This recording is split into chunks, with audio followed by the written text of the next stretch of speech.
Oi amigos, sejam bem-vindos ou muito bem-vindos de volta ao canal. Hoje a gente vai falar do GP da Áustria, que foi a 11ª rodada da Fórmula 1 esse ano.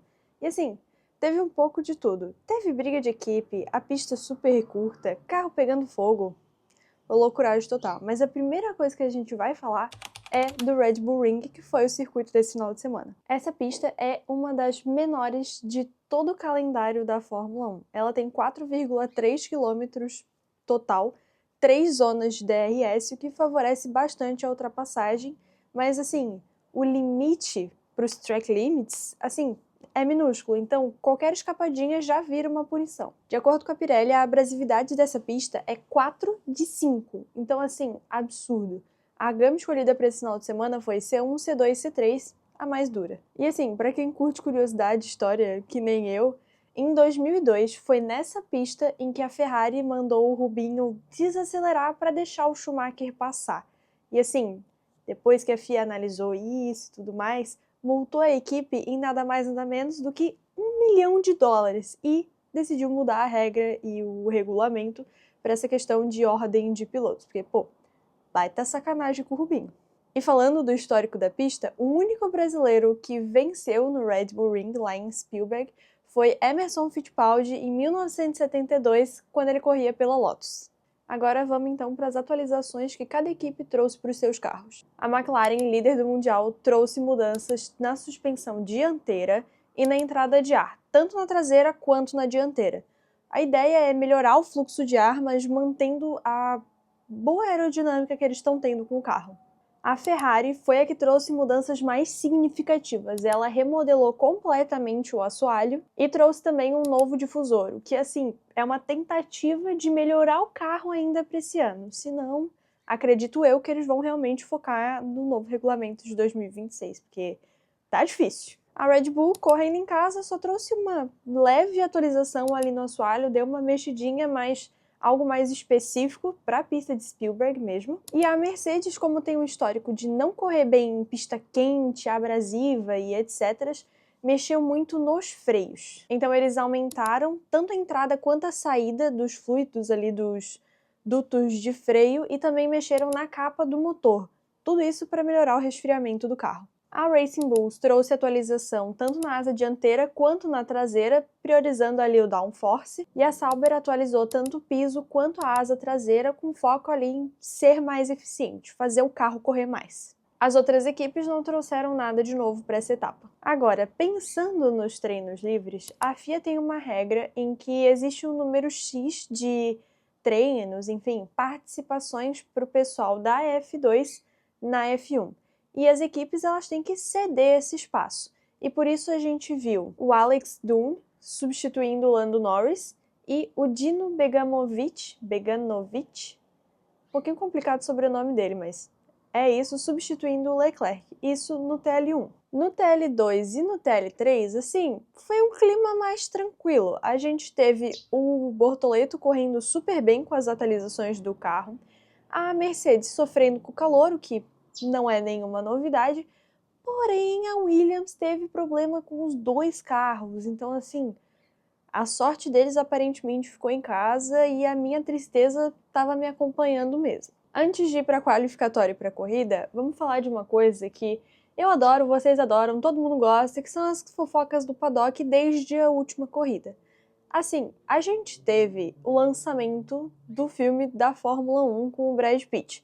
Isso não é bem uma fofoca do paddock, mas é bem relacionado, todo mundo apareceu lá, então tenho que falar. Eu recomendo absurdamente, o filme é muito gostoso. Quando eu fui, apareceu no vlog, vou deixar aqui no card pra vocês.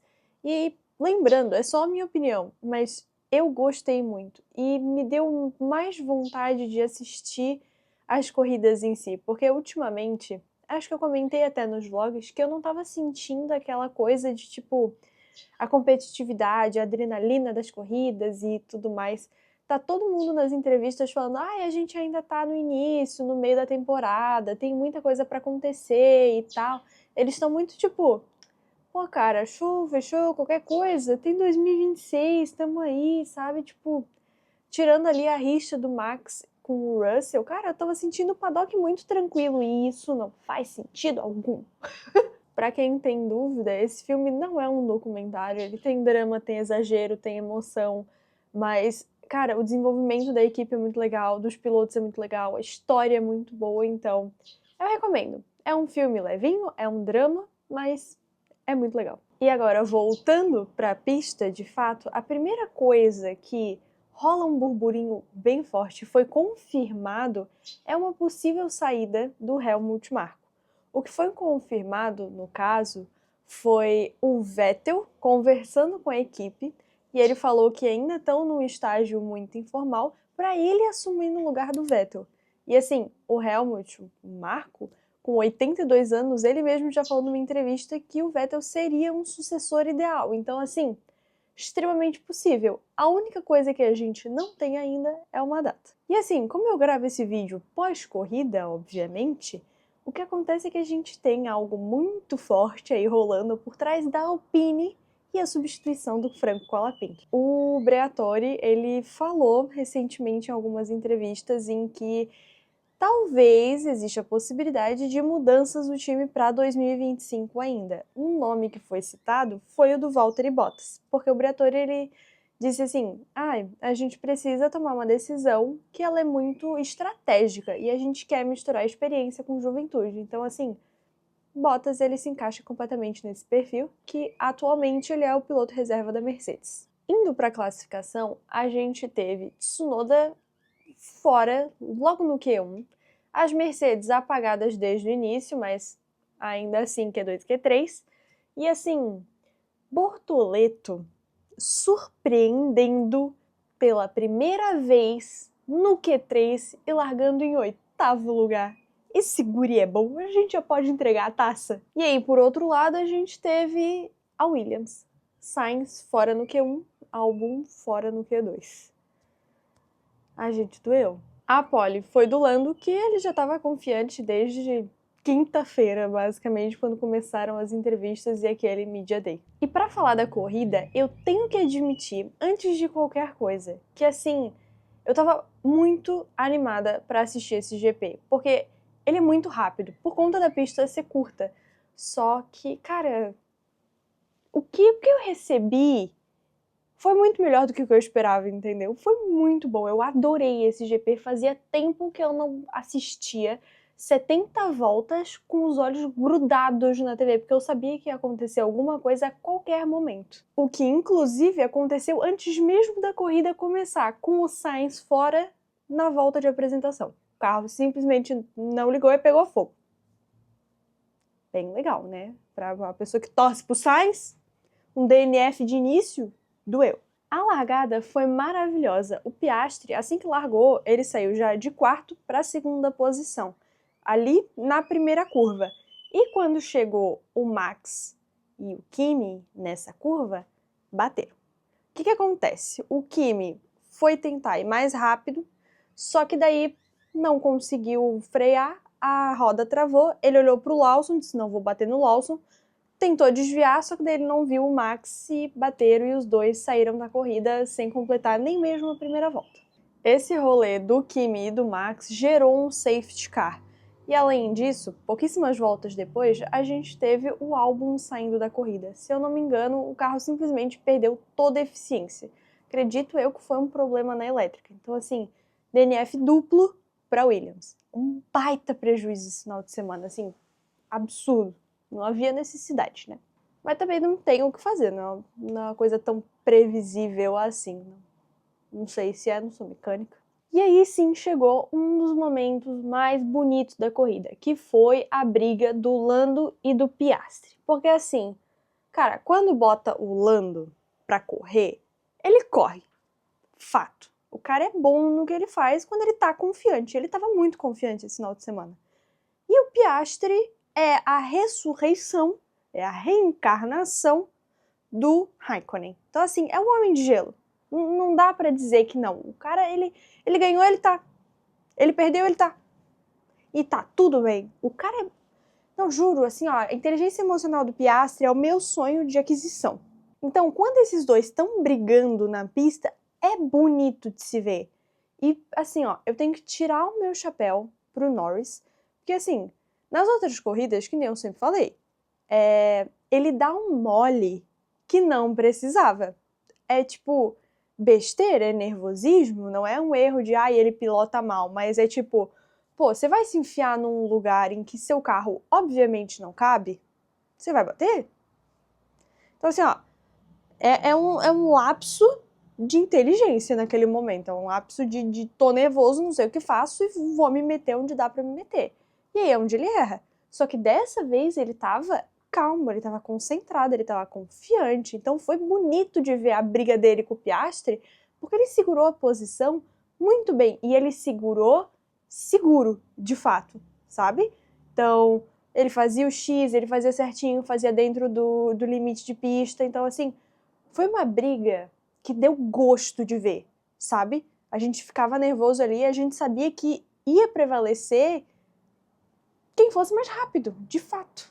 E aí, com esse rolê dos dois, foi onde a McLaren decidiu agir, puxando os dois para o pit stop. Então, no caso, em momentos diferentes, para dar uma distanciada nessa briga, porque, querendo ou não, eles queriam que os dois carros chegassem em casa. E foi assim, uma baita de uma estratégia. Teve respeito, teve jogo de equipe e, no fim, saiu todos os dois no pódio no fim. E falando em coisa boa, em corrida que a gente gosta de ver, Bortoleto simplesmente galgando o grid, chegando em um momento a ficar em quinto, quarto lugar, e assim, ultrapassou o Nico, ultrapassou, cara, a galera inteira, ele estava inspirado para essa corrida, também estava confiante assim como o Norris.